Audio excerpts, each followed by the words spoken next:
estudantes, tudo bem com vocês? Eu sou a professora Andréa. Olá, estudantes, tudo bem com vocês? Eu sou a professora Alessandra e juntas estaremos para mais uma reflexão sobre o Grêmio Estudantil. Hoje vamos falar sobre como o Grêmio Estudantil pode se comunicar por meio da arte. Isso mesmo, vamos refletir sobre como a arte possibilita a interação das pessoas com a produção cultural, tanto local quanto de outros lugares. E esse acesso amplia a percepção e promove diferentes interpretações de mundo. É verdade, vamos falar da arte que comunica e como se comunicar por meio da arte. E para começar, vamos entender um pouco mais sobre a arte e suas linguagens. Podemos dizer que a arte é o resultado da produção cultural, social e histórica das gerações passadas e das presentes. Mas existem diferentes tipos de arte que possuem suas linguagens artísticas específicas. E temos contato com essas linguagens artísticas quando apreciamos obras de arte, músicas, peças de teatro, arquitetura, dança, arte de rua e muitas outras. E isso possibilita compreender as produções artísticas que foram feitas em diferentes tempos e espaços, realizadas em diferentes contextos por diferentes artistas e com diferentes finalidades. E para se comunicar por meio da arte, é importante compreendê-la, apreciá-la e conhecer diferentes modos de se comunicar, o que pode ocorrer por meio de produções artísticas, por exemplo. Isso mesmo, professora Alessandra. E as produções artísticas podem ocorrer de diferentes modos e cabe a cada um descobrir qual o tipo de arte que mais gosta de apreciar e também de produzir. Professora Alessandra, que arte você gosta de apreciar? Eu gosto de ir ao cinema, shows musicais, circo, óperas. E você, professora Andréa? Eu já gosto de ir a teatro, balé, exposições.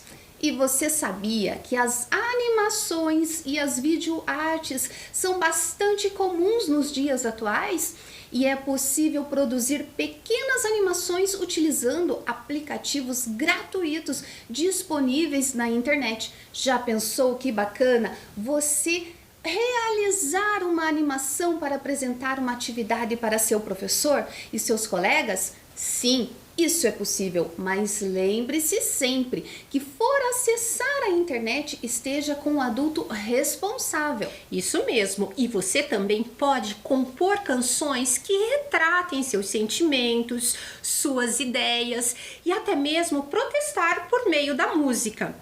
Você sabia, professora Alessandra, que houve uma época em nosso país, no nosso Brasil, que havia censura e as obras artísticas eram avaliadas.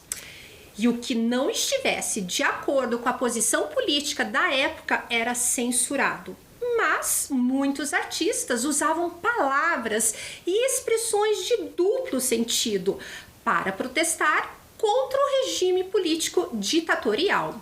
É verdade, mas na atualidade podemos comunicar nossas ideias e reivindicar nossos direitos livremente, pois vivemos em um país democrático. Podemos, por exemplo, escrever canções como rap, que é um estilo musical que pode falar sobre preconceito, violência e violação de direitos. O rap faz parte da cultura hip hop, que inclui diversos tipos de expressões artísticas, como DJs, danças, grafite e estilos próprios de roupas. E além disso, professora Alessandra, os recursos audiovisuais disponíveis na atualidade, como a televisão, aparelhos de som, computadores e smartphones, podem ajudar a conhecer mais sobre o rap e outros ritmos musicais. Depende do gosto de cada pessoa.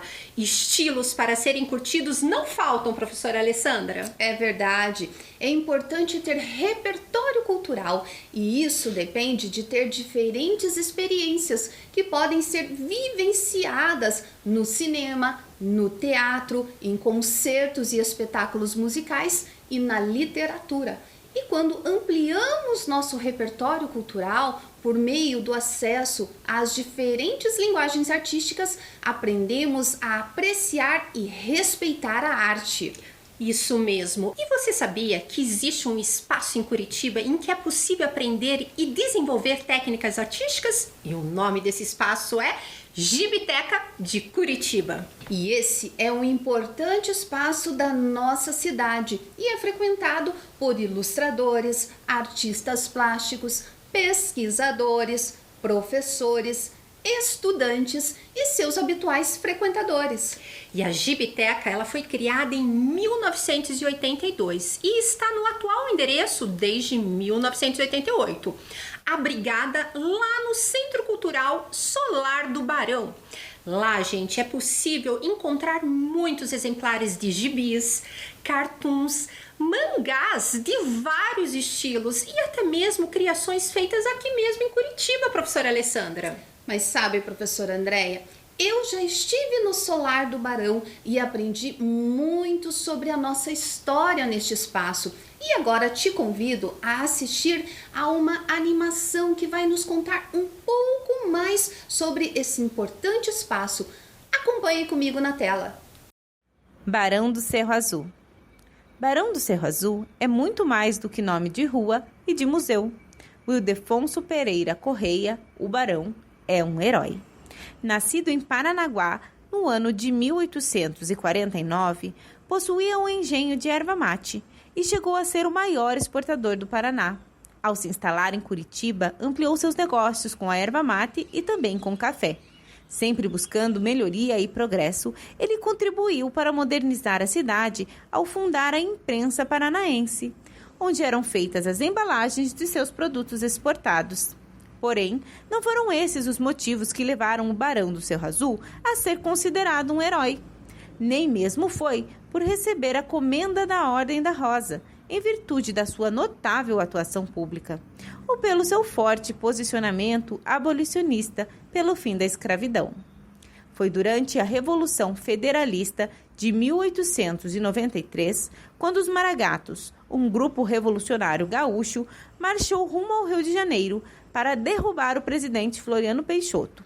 O grupo, por onde passava, deixava um rastro de destruição da guerra civil que ocorria. Ao chegarem em Curitiba, o Barão do Cerro Azul intercedeu pela cidade, enquanto os governantes locais fugiram para a cidade de Castro. Ao retornarem, esperavam encontrar uma cidade destruída. Transformaram então Ildefonso em um traidor da pátria por sua intercessão e o fuzilaram na estrada de ferro sentido Paranaguá, onde ele seria encaminhado para a então capital do Brasil, o Rio de Janeiro, para ser julgado. Somente no ano de 2008, o Barão do Cerro Azul deixa o livro dos traidores da pátria e passa a fazer parte do livro dos heróis. Ah, quantas histórias tem o Solar do Barão! Verdade, professora Alessandra. Esse é um espaço histórico da nossa cidade, da nossa Curitiba, e é lá que fica a Gibiteca de Curitiba. Mas me diga, professora Alessandra, você gosta de ler gibis? Ai, eu gosto muito e leio gibis desde que eu era criança até hoje. E você sabia, professora Andréia, que existem gibis para diferentes idades, gostos, estilos e que trazem mensagens de diferentes culturas? Isso mesmo, e hoje vamos saber mais por que essas revistinhas recebem esse nome e como é possível frequentar a Gibiteca de Curitiba. Ah, eu vou adorar saber um pouco mais sobre a Gibiteca de Curitiba. E quem vai nos contar é o professor Fúvio Pacheco, que é o coordenador desse espaço e que pode ser frequentado pelos nossos estudantes. Conta para nós, professor Fúvio.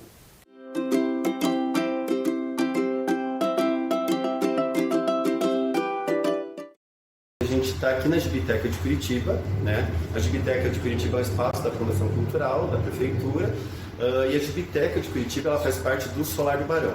O Solar do Barão é um complexo de 3 museus, onde a gente tem o Museu da Gravura, o Museu da Fotografia e a Gibiteca de Curitiba.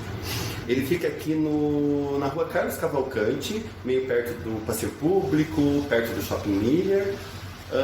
E a Gibiteca, na verdade, ela está aqui desde os anos 80. Né? Ela foi fundada em 82 lá na Rua 15, na Galeria Schaffer, mas nos anos 80 mesmo ela mudou para cá. E hoje em dia a gente pode dizer que a Gibiteca é um polo da cultura geek aqui na cidade de Curitiba. A Gibiteca, ela é um espaço que na verdade tem várias frentes, né? Antes de qualquer coisa, ela é uma biblioteca de quadrinhos. A gente tem 35 mil publicações e a gente divide aqui o espaço da Gibiteca com cada sala com um tema diferente. Então a gente tem uma sala só com gibis de heróis, faroeste, Marvel, DC. A gente tem uma sala com graphic novels, que graphic novels a gente chama aqueles quadrinhos que são mais próximos de um livro de literatura. Uma sala só com quadrinhos nacionais e curitibanos, a gente tem uma produção bem legal aqui em Curitiba.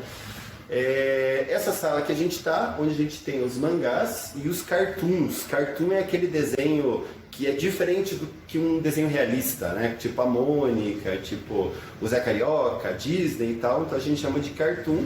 Então a gente tem aqui também uma parte de cartoon. E a gente tem uma sala restrita que a gente tem os gibis raros. Os gibis raros são pra gente aqui, são os gibis anteriores aos anos 60. Então nessa sala a gente encontra uns gibis tipo a revista Gibi. Não sei se você sabe, Gibi chama Gibi porque era o nome dessa revista, que é a primeira revista em quadrinhos brasileira, lá de 1920, que a gente tem vários exemplares aqui, que é a revista Gibi, que é uma revista super importante aqui do nosso acervo. Tem a revista Tico Tico, que é anterior à revista Gibi, que não era bem uma revista de quadrinhos, era uma revistinha de quadrinhos e charges e várias outras coisas. Tudo isso a gente tem nesse setor de raros, que é um setor, como eu falei, meio restrito, até porque essas revistas são meio sensíveis, é complicado deixar disponível para o público. Em relação ao acervo é isso, né? O acervo está disponível, só chegar aqui, ler e tal, né? A gente tem espaços de leitura, mas além disso a gente também tem cursos na Gibiteca, tem 23 cursos diferentes, né? O tempo inteiro que a Gibiteca está aberta, está rolando um curso, tem curso das 9 ao meio-dia, das 2 às 4, das 4 às 6, das 7 às 9, e cursos tanto de quadrinhos como de desenho, aquarela, ilustração digital, roteiro, animação e vários outros, né? Mangá e assim por diante. Outra demanda também bem bacana aqui da Gibiteca são as ações educativas. Né? A gente tem aqui na Gibiteca um funcionário específico que só atende ações de ação educativa. A gente todos os dias atende escolas, né? Com exceção da quarta-feira, que quarta-feira é o dia que a gente faz formação continuada para professores, né? Principalmente os professores de arte, mas a gente está aberto para todos os professores. Então a gente atende, né, com uma visita guiada aqui na Gibiteca, com leitura dos quadrinhos, apreciação mediação, né, e apreciação das exposições, e acaba a visita com uma oficina de quadrinho, né? Nossa, quanta coisa bacana sobre este espaço de divulgação e criação. E lá é possível participar de palestras, debates, oficinas, exposições, lançamentos e encontros de RPG, que é uma espécie de jogo de interpretação de papéis. E você prestou atenção, professora Alessandra, quando ele falou do personagem Zequinha? Prestei sim, e fui pesquisar mais sobre esse importante personagem e descobri que o Zequinha já tem quase 100 anos e atualmente é desenhado pelo artista plástico Nilson Miller.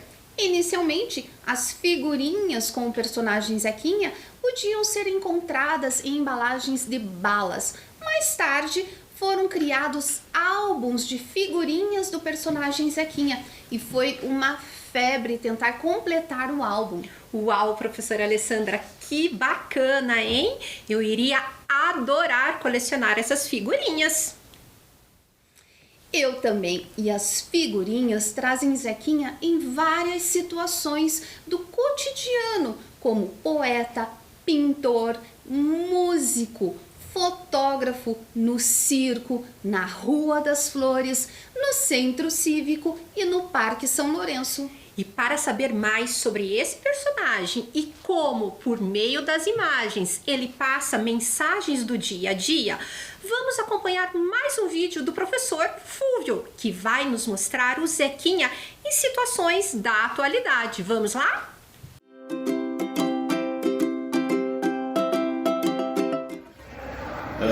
Estamos aqui na sala Nilson Miller, que é a sala maior de exposição da Gibiteca de Curitiba, que a gente está agora com a exposição do Zequinha, Zequinha, que é esse personagem icônico aqui da cidade de Curitiba, que é muito conhecido por causa do álbum de figurinha. Como eu comentei, o Zequinha, ele é um personagem que existe desde os anos 20. Assim, essa versão que vocês estão vendo aqui é a versão do Nilson Miller, que foi criada em 79.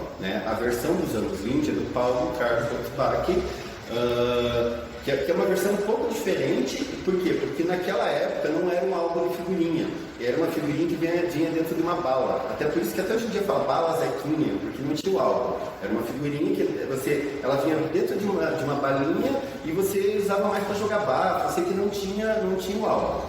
Esse álbum de figurinha aqui, ele é bem famoso, dos anos... na verdade, ele é de 79, ele ficou muito famoso principalmente nos anos 80, porque era um álbum de figurinha que dava prêmios. É um álbum de figurinha que você não comprava as figurinhas, você trocava por nota fiscal, você completava o álbum, quando você completava a página, eles carimbavam e te davam um prêmio. E esse prêmio, até os principais prêmios, chegou a ser casa, moto, um carro, Então era um prêmio bem famoso, bem bacana, assim. Então o Zequinha acabou ficando muito, muito famoso por causa disso.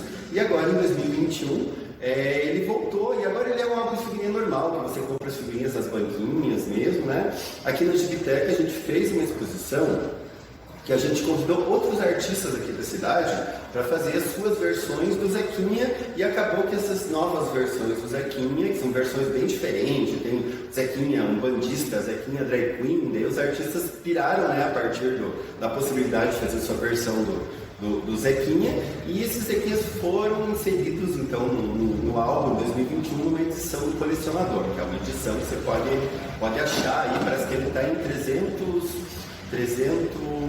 pontos de venda diferentes, assim, Mas é um personagem bem bacana para você conhecer aqui da cultura da nossa cidade.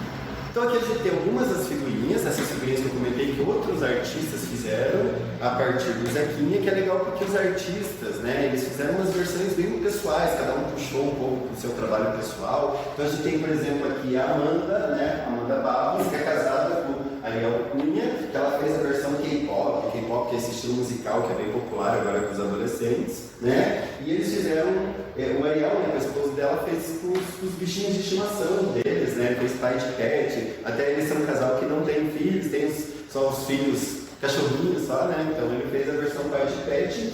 A gente tem essa aqui que é a minha versão da Loira Fantasma de Curitiba, Até quando eu fui para fazer o meu, eu estava meio em dúvida se fazia da Gibiteca, se fazia do autismo, da concepção do autismo, mas eu fiz da Loira Fantasma, que é um personagem que eu já desenho há muitos anos, Eu tenho a revista da Loira Fantasma, e porque o Zequinha acho que tem essa pegada meio bairrista, de falar da cultura de Curitiba. Então a Loira Fantasma acho que é a lenda mais famosa aqui da cidade de Curitiba, então por isso que eu achei legal fazer a minha versão com a Loira Fantasma, e deixei a versão da Gibiteca com o Marcelo Lopes, que é um professor aqui da casa da Gibiteca de Curitiba, que dá os cursos de ilustração digital. Mas tem várias versões, assim, a versão do clima, a versão do Universo, e assim por diante. Cada artista daí fez a sua versão super criativa do Zequinha. E você, professora Andréia, como seria o seu Zequinha? Que mensagem ele passaria? Professor Alessandro, o meu Zequinha seria um estudante com um livro nas mãos, transmitindo a mensagem de que estudar é muito importante. E o seu Zequinha, como seria? O meu seria um professor mostrando o quanto a educação é importante e é um direito de todos os cidadãos. E por meio de imagens podemos transmitir muitas informações, mensagens e ideias. E o Grêmio Estudantil pode sim utilizar imagens para expressar seus ideais, suas lutas, ou até mesmo convidar os estudantes para eventos, campeonatos e reuniões. Mas aqui, professora Alessandra e estudantes, também é muito importante lembrarmos que ao utilizarmos imagens, canções, entre outras artes, precisamos verificar seus direitos autorais, se são de domínio público, ou seja, se o autor liberou sua arte para ser utilizada. É isso mesmo, professora Andréia. Existe diferença entre a arte que criamos e podemos utilizar nas campanhas do Grêmio e existem as artes criadas por outras pessoas. E aí precisamos de autorização para utilizá-las. Isso vale para músicas, filmes, podcasts, imagens, poesias, enfim, tudo que foi criado por outras pessoas. Mas me conta uma coisa, professora Andréia, o que representa a arte em sua vida?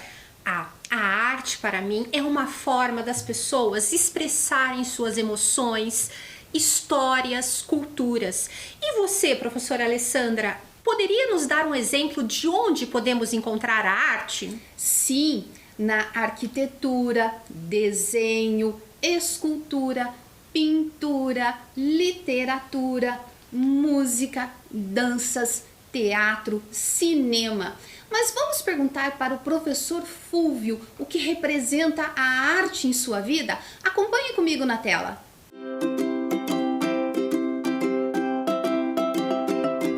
Professor Fúvio, tudo bem?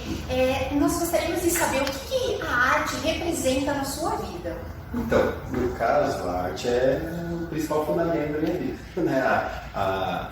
Eu desde pequeno sempre fui ligado às artes, sempre foi a área do conhecimento que eu mais me identifiquei, e acabou que eu direcionei toda a minha formação de estudo, formação acadêmica e toda a minha vida profissional para as artes, no caso, os quadrinhos, né? Então, para mim, com certeza, a área do conhecimento mais importante.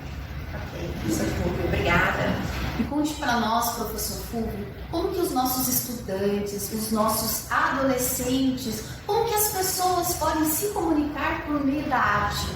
Então, eu na verdade, a arte que eu uso são os quadrinhos. Né? Os quadrinhos, na verdade, é uma mistura de arte com literatura. Então, eu uso a arte para contar histórias, né? Histórias, tanto histórias de ficção, como histórias... no caso, né, que eu tenho uma publicação sobre autismo, uma história que tem essa questão social, de passar informações, de conscientizar sobre um determinado assunto, e entretenimento, né? O quadrinho muitas vezes é usado como entretenimento, para contar a história de super-heróis e tal, ou, como eu falei, como uma obra de literatura. Não só eu, como todas as pessoas que frequentam as gibitecas, principalmente as pessoas que saíram aqui dos cursos da gibiteca, usam os quadrinhos como uma forma de arte para contar histórias. E você acha que tem idade para entrar nesse mundo da arte? Eu acho, assim, a partir de 7... Na verdade, você não tem idade para desenhar, para produzir alguma coisa, né, alguma manifestação artística. Ele tem algumas coisas específicas da arte quadrinho que é complicado uma criança de menos de 7 anos entender, como perspectiva, como anatomia, assim, mas não que ela não possa. Ela pode desenhar desde que consegue pegar um lápis e consegue fazer lá algum esboço.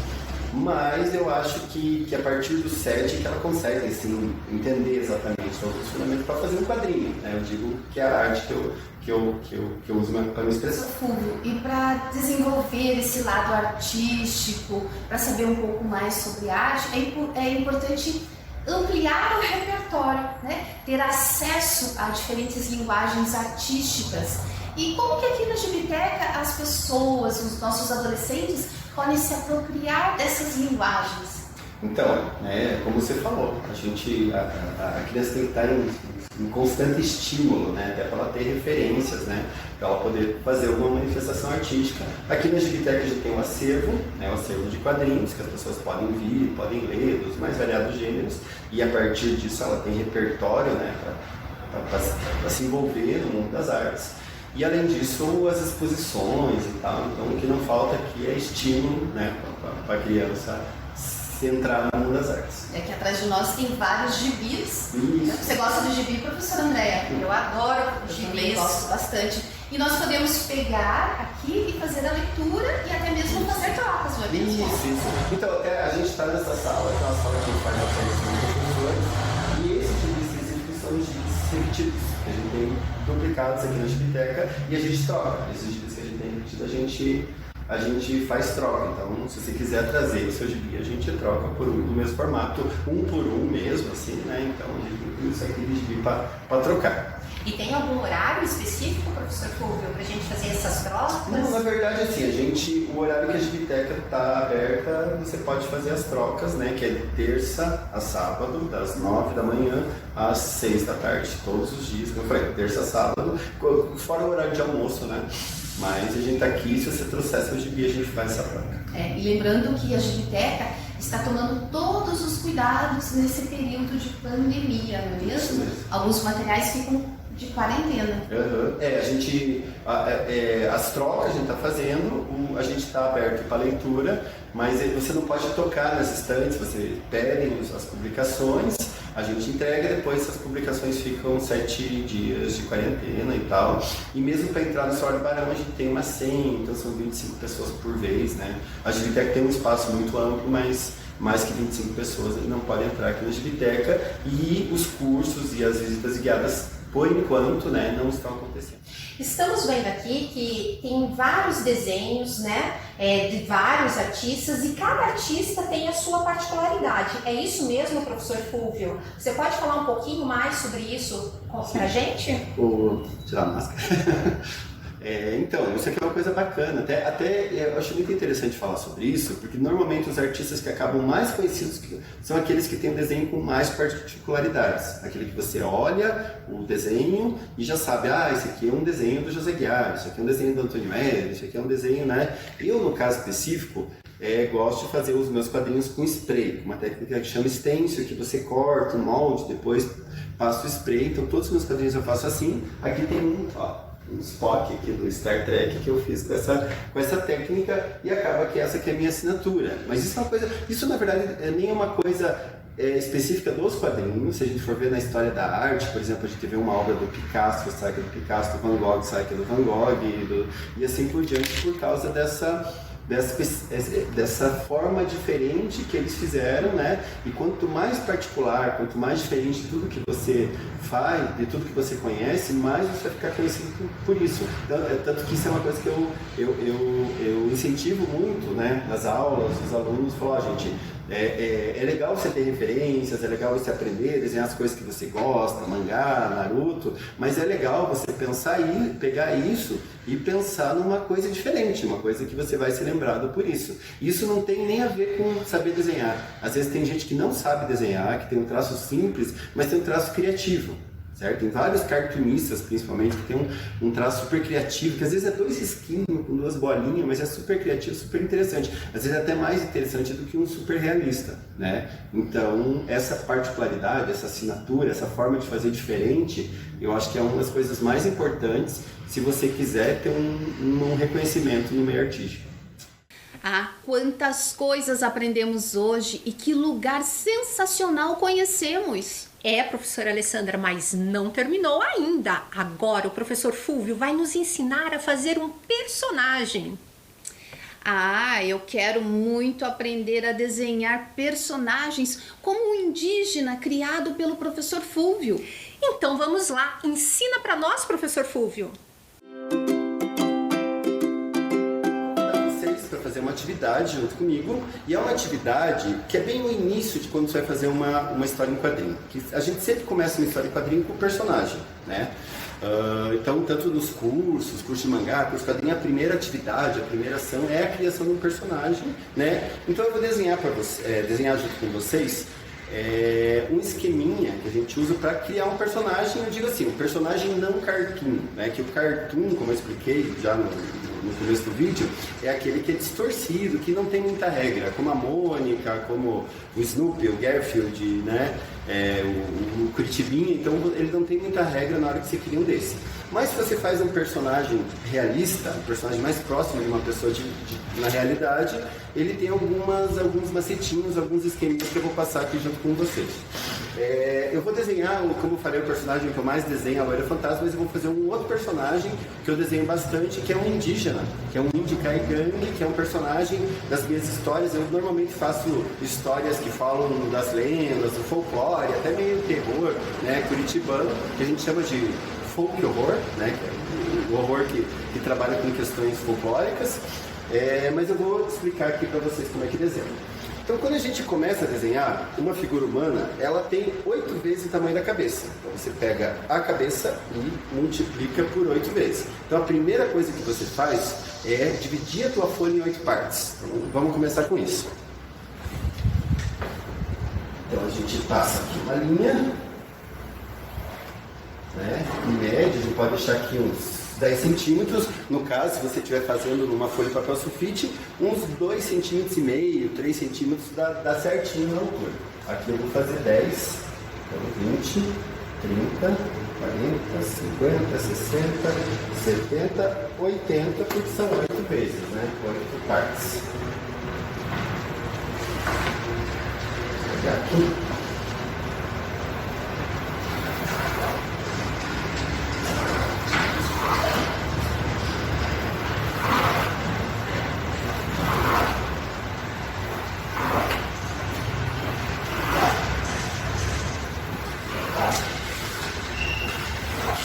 Aqui.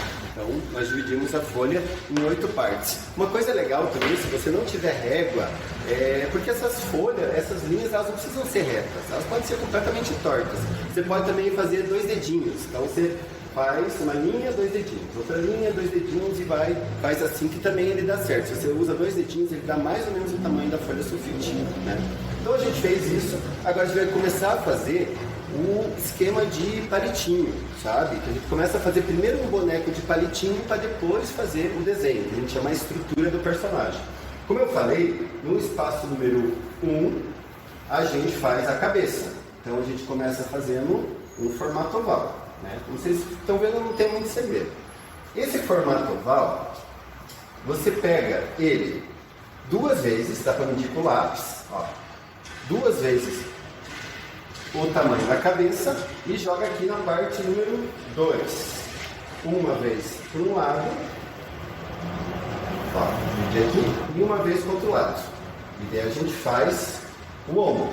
No caso, é uma figura masculina, então o ombro é um pouco maior. Se fosse uma figura feminina, seria 2 vezes a largura da cabeça, certo?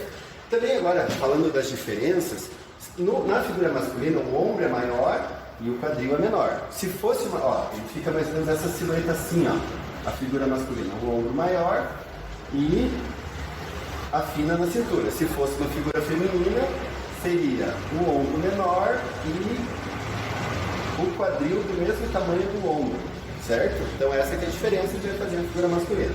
Então, lá na parte número 4, a gente vai fazer um quadril, como eu expliquei aqui, menor, certo? Daí a gente começa a fazer umas formas geométricas para já ir visualizando e dando volume no personagem. Desse cantinho aqui do ombro, a gente vai puxar o braço. O braço, a mão, ela fica do lado do quadril. Por isso que primeiro a gente faz o quadril para depois fazer a mão. Então a gente puxa do lado aqui do quadril, a gente faz um esqueminha de uma mão. Eu gosto de fazer esse esqueminha de 3 triângulos, como se fosse aqui, ó, um triângulo, um outro menorzinho que é o dedão, e um outro mais comprido que são os outros dedos, certo? Do outro lado a mesma coisa. Aqui, um triângulo menorzinho e os maiores. E daqui, ó, esse triângulozinho, que é como se fosse um calçãozinho, é o quadril do personagem. Daqui a gente vai puxar as pernas, aqui, da lateral você puxa um, aqui o joelho, lá no número 5, 6, 7, 8... No número 6 a gente vai fazer o joelho e lá no número 8 a gente vai fazer o pé. Aqui, ó. O pé. O pé tem o mesmo tamanho da cabeça, certo? O seu pé tem o mesmo tamanho da sua cabeça. Aqui do outro lado a mesma coisa. Tá vendo? O pé, que é o tamanho da cabeça, que é 2 vezes o tamanho do ombro, né? É uma medida que se repete. Na verdade, a construção do corpo humano ela é muito matemática. Né? Eu falei 8 vezes o tamanho da cabeça, essa medida se repete várias vezes aqui no corpo humano. Ó, aqui metade do trecho tem o cotovelo. E está pronto o esquema de palitinho. Vocês viram que não tem muito segredo, é só seguir essas norminhas. Qualquer coisa, gente, esse esquema de estrutura de proporção é bem facinho de deixar no Google. Se você não conseguiu pegar aqui tudo, você acha no Google esse passo a passo que é bem facinho. Então agora a gente vai começar a fazer o desenho mesmo, né? Primeira coisa, aqui ó, na cabeça, na metade da cabeça, a gente faz a linha que vai ser o olho, bem na metade da cabeça, certo? Tem uma coisa legal, assim ó, quando a gente vai desenhar os olhos, a gente tem entre os olhos a largura de um terceiro olho. Então, aqui, essa distância no meio e a largura do terceiro olho. Então aqui ó, 1, 2, 3. Dividiu em 3 partes a linha do olho. E a gente vai desenhar aqui o olho do personagem. Então a gente faz aquele formato, como se fosse um formato de peixinho. Vou passar uma caneta mais forte aqui para vocês enxergarem. Aqui o olho dele e a bolinha. Uma coisa legal, gente, na hora que vocês vão fazer a bolinha do olho, que você nunca faz a bolinha inteira. Ó, mesmo quando você está assustado, a bolinha não fica inteira, senão ele fica muito assustado. Você sempre faz um semicírculo na bolinha do olho. E em cima da bolinha do olho a gente vai fazer a sobrancelha. Aqui. Certo? Depois que você fez o olho, entre a linha da metade da cabeça e o queixo, a gente vai fazer o nariz. Aqui também é tudo muito simétrico, ó. Meio olho, metade da metade nariz, metade da metade da metade, o final da boca. Então, ó, metade nariz, metade da metade da metade a boca. Na verdade é o final da boca, a boca é pra cima. Então, o nariz, quando a gente faz esse formato assim, de frente, o nariz a gente faz só a base mesmo. Então, fazer uma lateral assim, mas normalmente é só a base.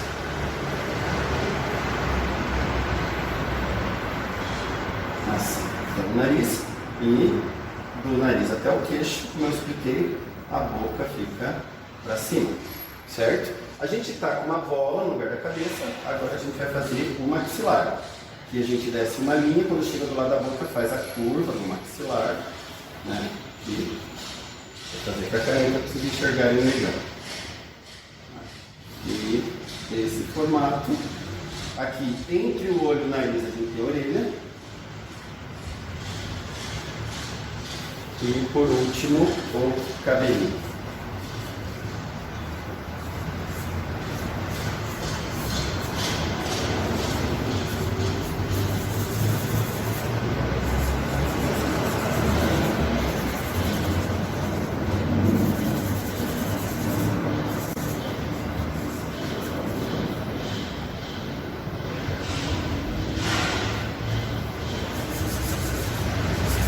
Certo? E aqui a gente está a cabeça. Agora a gente já está com o corpo dele, a gente vai colocar os volumes. Volume o quê? A largura do pescoço, do braço, de cada coisa. Então aqui ó, a gente tem esse risquinho que é a metade do corpo, né? A gente passa de um lado, ó, faz essa curvinha e do outro lado, né? A gente fez aqui o ombro, primeiro com o lápis. Aqui também, ó, uma linha de um lado, outra linha do outro lado. E vai construindo aqui o corpo dele, ó, dando os volumes, volume do braço. Aqui a gente também faz a cintura, ó, dá uma cinturadinha nele, a largura da perna. E aqui a batata, a canela e assim por diante. E aí a gente vai fazer os detalhes. Agora, colocar os detalhes no corpo, né? A clavícula, o peito, o braço, outro braço. Vocês lembram do esqueminha da mão? Isso aqui é bem facinho, na verdade. Dentro dele você constrói aqui, ó. Dentro desse triângulo, o dedo, a unha e aqui os outros dedos. Lembrando que os outros dedos são muito mais compridos que o dedão. A gente continua aqui. Do outro lado a mesma coisa, ó. Ó, o dedão de lado, a unha, ó, uma, duas dobras e os outros dedos. Aqui a gente contorna aquela parte que a gente já tinha feito. A perna, o joelho.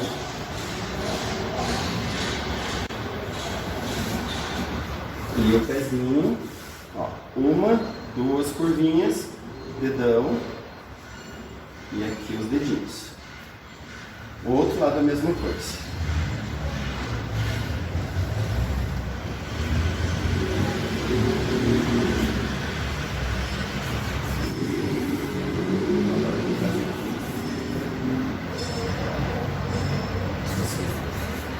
Então, ele é um índio, né? E esse personagem meu é o índio Caigangue, né? Então eu até dei uma pesquisada na pintura corporal Caigangue, que o Caigangue normalmente ele tem 2 risquinhos, né? O Caigangue, ele tem 2 formas de pintura corporal, né? Ou são esses 2 risquinhos, ou são 2 bolinhas, né? Normalmente essas bolinhas são as mulheres e os 2 risquinhos são os homens, mas não que seja sempre, né? Ele tem alguns tipos de tribos indígenas que usam os 2 risquinhos, alguns tipos as bolinhas.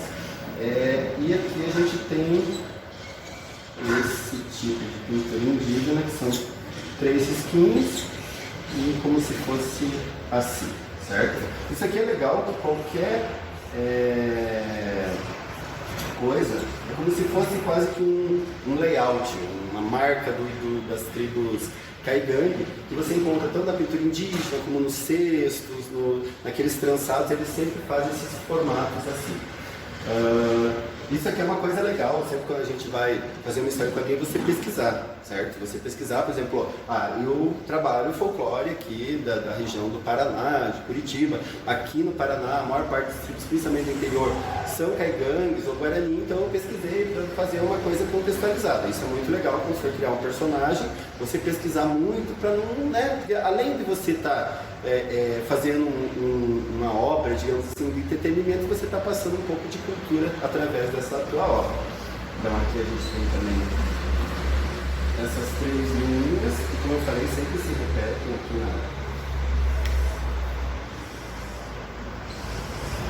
né? E aqui é a mesma coisa, as 3 linhas, né? Esse personagem aqui, né, nas minhas historinhas, ele é um vampiro.